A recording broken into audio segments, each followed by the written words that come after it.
currently on my first night out of the 7-day stretch. Woke up at around 7 today and then managed to get some breakfast, made myself a cup of coffee, and I'm getting ready to work. So it's probably 8:30 p.m. right now, and handover starts at around 9, and now we're just gonna head out.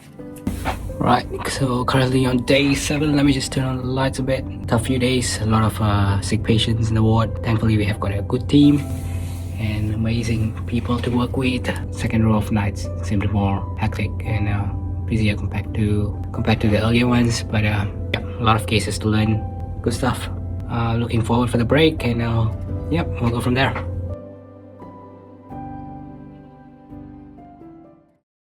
And generally, night shift in Australia will start from 9 p.m. till 9 a.m. That's only if you're doing like general medicine. And if you are in emergency, then you would start at 11 p.m. and then till the next day, 9 a.m. So for now, I'm doing general pediatrics. There will be 9 p.m. till 9 a.m., 12-hour shift for 7 days. The way my hospital works is that you work for 7 nights and then you get 7 days off.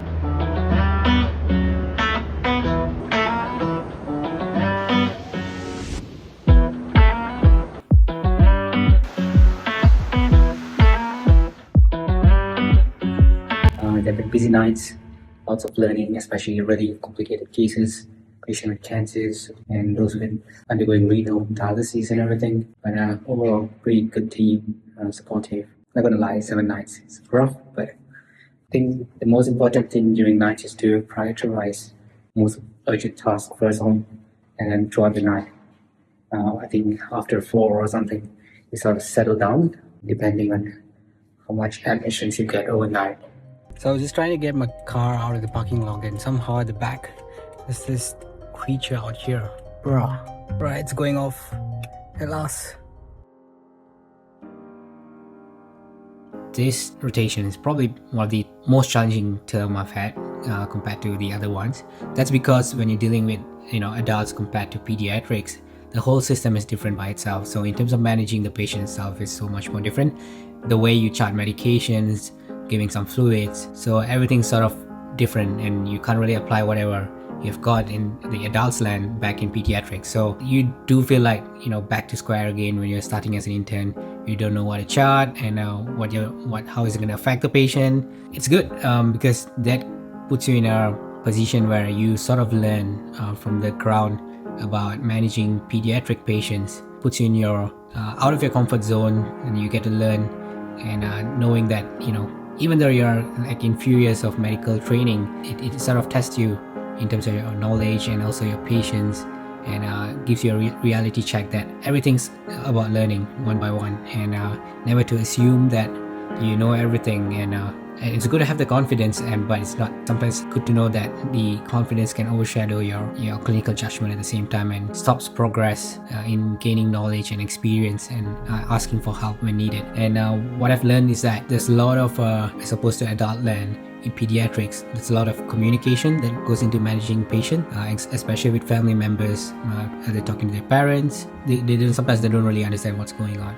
So it's important to touch base with what's happening about them with their parents and caregivers, so that they know what's going to happen. And as opposed to what I've had previously in the emergency settings, you get to see sick patients, but putting yourself in a pediatrics kind of environment, especially in general pediatrics, you get to see a range of cases, and especially in a tertiary setting, you are exposed to really complicated cases, either pediatric oncology, pediatric hematology.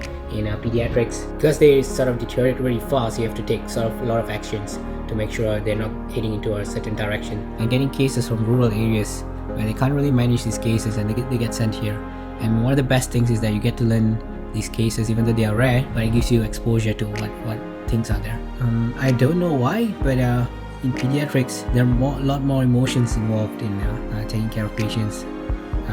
It feels that it should be the same between adults and pediatrics, but it's just that dealing with pediatrics is sort of it's a different kind of vibe altogether. I don't know if it's just me, but it's interesting and how things goes in the pediatric land. Alright, so it's about 6 in the morning. It's on Christmas Day right now, and we had quite a few admissions throughout. Overall, it's pretty good. Not many sickies this time. We're gonna have 4 hours to go. Fingers crossed. Hopefully everything's alright. And then we got another 6 days to go, 6 nights. I've got a new rash to work with, so pretty good so far. Mostly we got most of the common cases, rheumatoid colitis, Kawasaki's. Actually, in the last few weeks, I've had more Kawasaki's disease. Those patients present with like urticaria, strawberry tongue, and rash. They've got fever for 5 to 6 days, explaining Kawasaki's and needing IV, IgEs, and everything. The oncology ones are probably quite straightforward. Those who have got like AML or TLL, or those who are actually getting fevers and stuff, they've got their own protocol to get started. IV antibiotics, and they come in and then we monitor them for a few days, and right after that, if they're stabilized and if they're not picking up any fever and the blood investigation is alright, we leave it as it is. And if not, then probably we'll need to do further investigation to see if what's causing the fever. Either to get a respiratory swab from the nose to see if they've got a viral illness that's causing the fever, or some urine test to see if there's any UTI. Guess what? So it's the 6th day of night shift. It's 31st December. We've got another 1 day to next year. We're gonna work tonight as well till the New Year's. Probably, fingers crossed, I'll be in okay shift so that we can have some break during the New Year's and chill out with everyone. Not too bad this week compared to the last previous week, but we'll see tonight how things are going.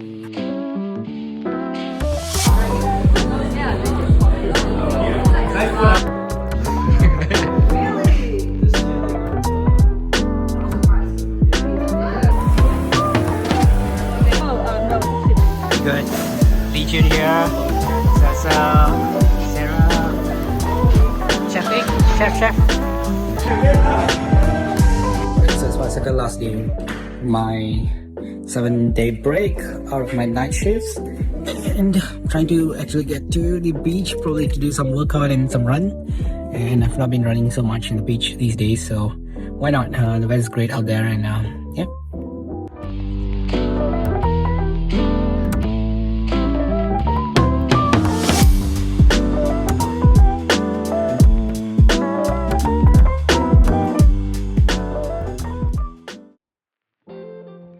Just some update. I've got my roster for next year. Initially, it's either I was going to get into training into the GP land or trying to get into training the emergency training program. So what I've decided is to take 1 year gap for the whole year, as in gap, not that I'm not working, but a gap in terms of I'm just going to do a general rotation, just moving around in emergency department, using the time to figure out what I'm going to do for the rest of my life in terms of specialty training, and gives me the time. And the good thing is that when I get to deal with future cases, you got this knowledge base to guide you on how to manage certain conditions, and it's very useful as well. So it's beginning to be the time of the year, Christmas, New Year's. I'm gonna be working anyways, but if you guys are watching this, I wish you all the best for your next years. If you got any New Year's resolution, I wish you all the best. And for those who are celebrating Christmas, I wish you a very good Christmas. Hopefully you have a good time with your family.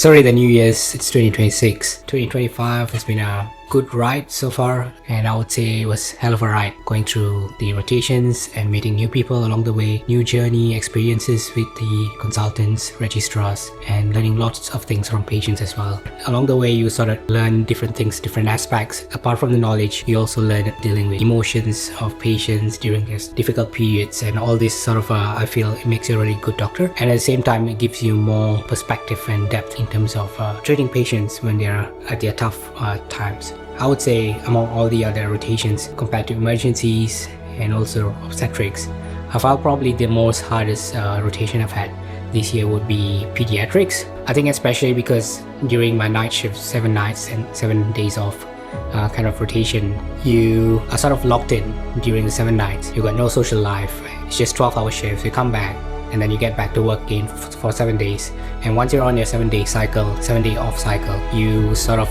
take 2 days to get back to your normal circadian rhythm and try to get hold of what's happening around you. And by then you've got another 4 days left, and you try to cope up to get back to your normal routine. And a day, probably 1 day before your night shift starts, you try to prepare for it to actually wake up, or probably stay up throughout the night.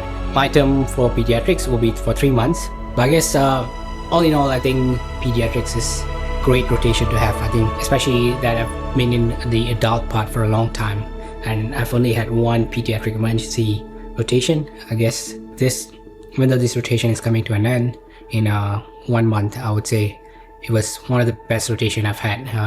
Even though you're new to the specialty, more and more when you mix with people from different specialties who have been in the specialty for a long time, I would say that you learn from them in terms not only by knowledge, but also the way they interact with patients. It's the New Year's. I would like to thank everyone who's been in my YouTube journey as well. Thank you so much, and I would like to wish you all the best in whatever dreams you've got for the New Year's. Make sure you spend time with your families and your loved ones, and I'll see you guys, and I hope to post more stuff in YouTube for the next year.